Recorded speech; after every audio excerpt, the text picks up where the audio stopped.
Ancient Egypt, an ancient civilization with a rich history, evolving from Stone Age settlements into a unified nation ruled by prominent figures, experiencing countless downfalls and rises in power.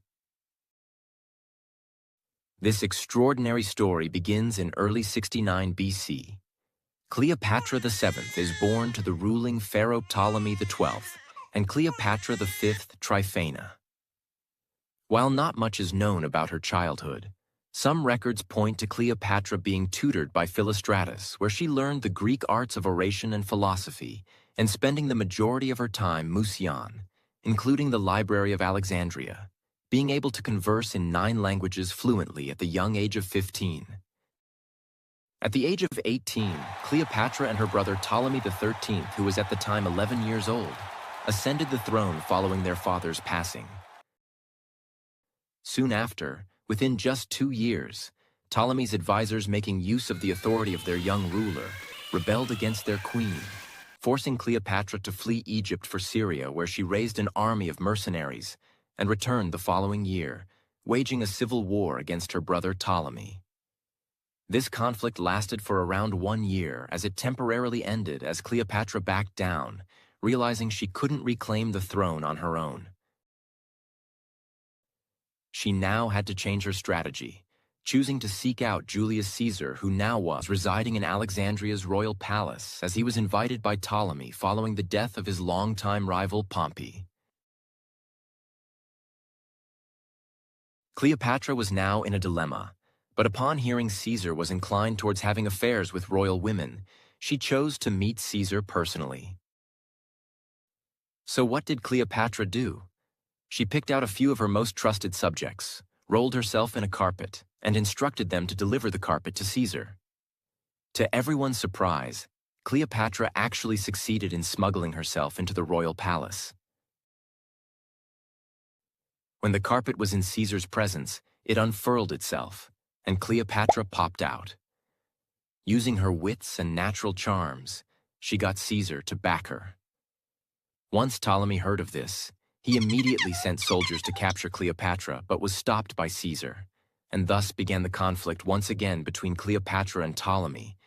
But this time, Cleopatra had the backing of one of the most powerful and influential figures in the world.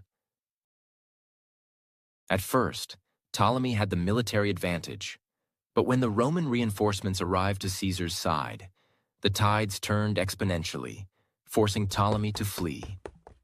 As Ptolemy was sailing through the Nile on a boat, the boat capsized, and he drowned, ending his rule right there. Caesar then restored the throne to Cleopatra, who made her even younger brother, Ptolemy XIV, the co-ruler. During this time, around 47 BC, Caesar joined Cleopatra on a cruise of the Nile and sightseeing, and was even invited to banquets held in Thalamigus, the lavish pleasure barge constructed by Ptolemy IV. Thalamigus is a floating palace, a super yacht of the ancient times, its hues symbolizing royal power. Caesar then departed from Egypt in April 47 BC, and in June 47 BC, Cleopatra gave birth to a son, Caesarion or Little Caesar. In late 46 BC, Cleopatra and Ptolemy XIII visited Rome, where Caesar awarded both Cleopatra and Ptolemy the legal status of friend and ally of the Roman people. Around this time, Caesar had a golden statue erected of Cleopatra, where Cleopatra identified herself as the new Isis. Cleopatra stayed in Rome up until the time Caesar was assassinated in 44 BC.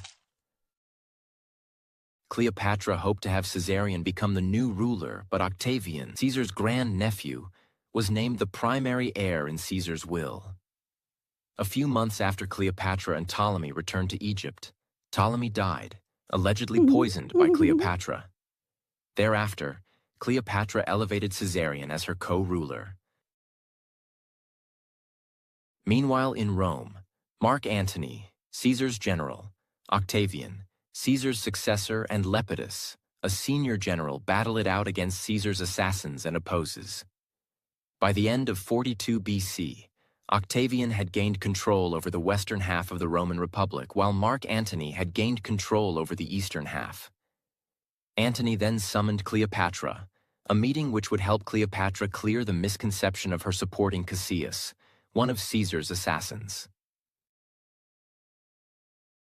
Cleopatra, dressed as Aphrodite, her attendants as Cupids and nymphs, sailed up the Cydnus River in a dazzling fashion on a stunning royal barge with a golden prow, purple sails, and silver oars, stunning and captivating everyone, including Mark Antony. Cleopatra's plan succeeded. Cleopatra then invited Mark Antony to banquets for 2 whole days, effectively killing 2 birds with 1 stone, both clearing her name and successfully captivating Mark Antony. She gives birth, this time twins, Alexander Helios and Cleopatra Selene, the sun and the moon. At this time, Antony had already returned to Rome and married Octavia, Octavian's sister, to prove his loyalty to Rome after Fulvia, his wife, passed. 3 years later, Antony said, "I can't do this anymore," broke up with Octavia, packed his things up, and returned to Egypt. Antony requested funds to retain his power over the eastern half of the Roman Republic and fight off the opposers and rebels when Cleopatra requested Antony to execute her rival half-sister Arsinoe IV, which Antony does. Cleopatra and Antony fell in love again, and Cleopatra was given control over many territories such as Syria, Libya, Phoenicia, and Cilicia. This greatly angered Octavian, who spread propaganda. He's colluding with the foreign queen Cleopatra to gain control over all of Rome.